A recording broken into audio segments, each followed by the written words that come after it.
تو رسول اللہ کی شان وراء الورا ہے، تو امام بوصیری نے کیا بات کر دی،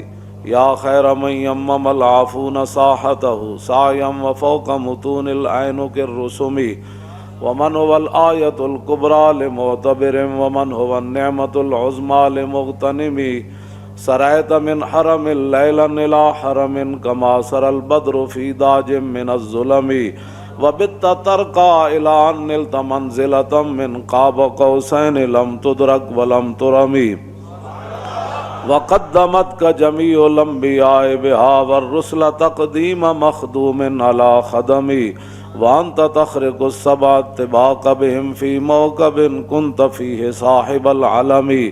حتى اذا لم تدع شابا لمستبق من الذنوب ولا مرقا لمستنم خفضت كل مقام بالاضافه اذ نوديت بالرفع مثل المفرد العلم كما تفوز بوصل أي مستتر عن العيون وسر أي مكتتم فحزت كل فخار غير مشترك وجزت كل مقام غير مزدحم وجل مقدار ما وليت من رتب وعز إدراك ما وليت من نعم بشرى لنا معشر الإسلام إن لنا من العناية ركنا غير منهدم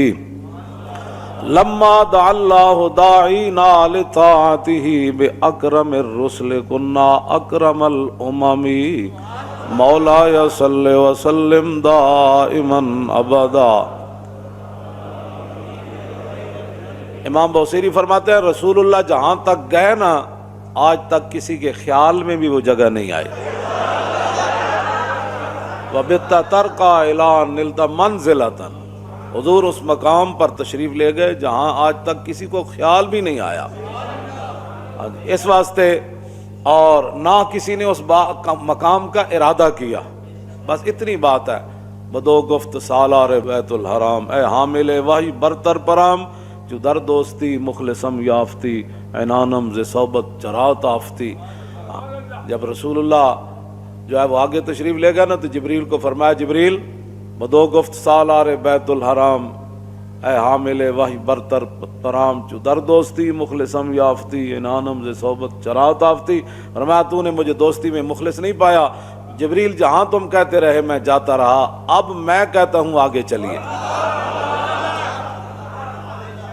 اگر یکسر منہ برتر پرم فروغ تجلا بسوزت پرم، بس اتنی بات عرض کی۔ حضور آپ فرماتے ہیں میں آگے چلوں، میں تو ایک بال برابر بھی آگے ہوا تو میں تو جل جاؤں گا، تو پھر حضور کہاں تشریف لے گئے؟ اے مولویاں پھر جھگڑے کتوں کڈے نور بشر دے، ہاں جی، نور تو پھر رک گئے، پھر آگے کون گئے؟ اسی لیے حضور نے فرمایا کہ میری حقیقت میرے رب کے سوا پھر کوئی نہیں جانتا۔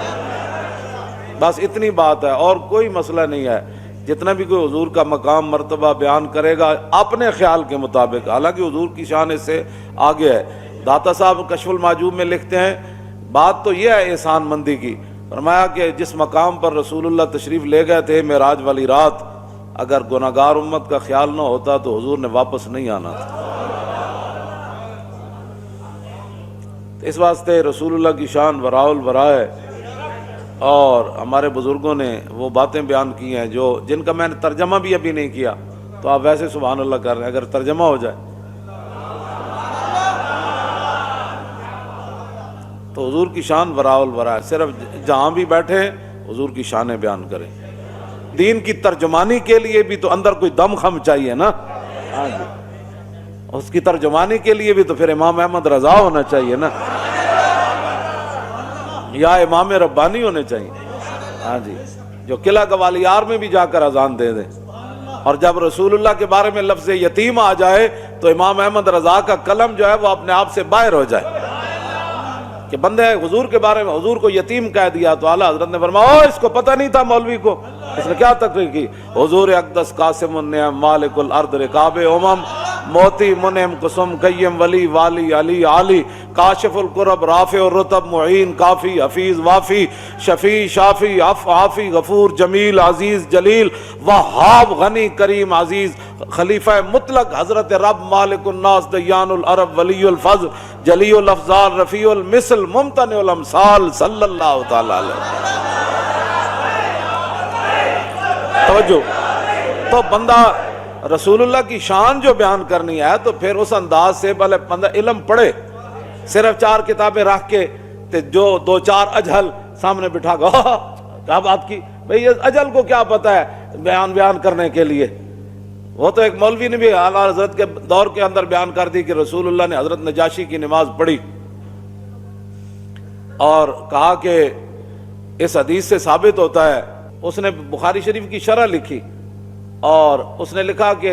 حضور نے مدینہ منورہ میں حضرت نجاشی کی نماز جنازہ پڑھی، تو اس حدیث سے ثابت ہوتا ہے کہ